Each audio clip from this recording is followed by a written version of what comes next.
Psalms together in the course of 1 year. And this past week, we read through Psalms 133, 134, and 135. I wanted to focus our attention especially on Psalm 133. The opening words say this. They say, "Behold how good and pleasant it is when brothers dwell in unity." And I guess we could probably put sisters in there as well. How good and pleasant it is when sisters dwell in unity.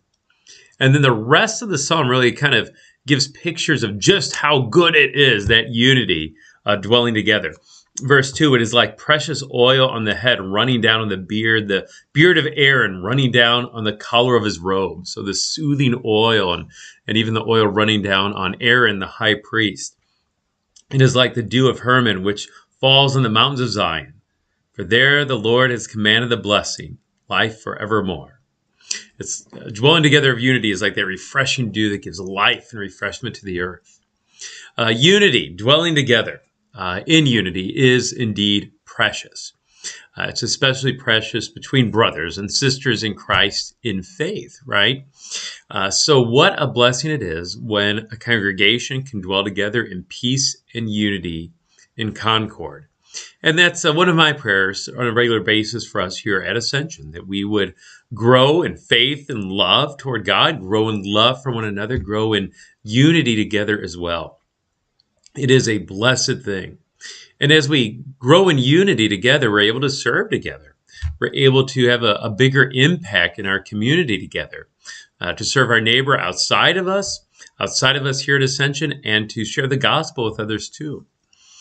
Because if we as brothers and sisters in Christ are so consumed with discord and strife and disunity and arguing between each other, well, then our attention, our energy, our focus is taken away from those outside of us. From sharing the gospel, from loving our neighbor. And so may we have unity together, just because it's joyful and a wonderful thing. United in faith, united in worship, united in our love for one another and love for the Lord, but also because if we're united, then we can make a bigger impact in our community and our world, which we're called to do. May God also give us a longing for the perfect unity of heaven.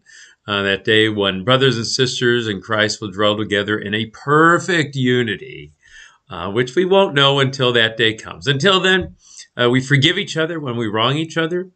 We admit sins, receive forgiveness for them, and extend forgiveness, and also seek reconciliation, that we might be reconciled and at peace together.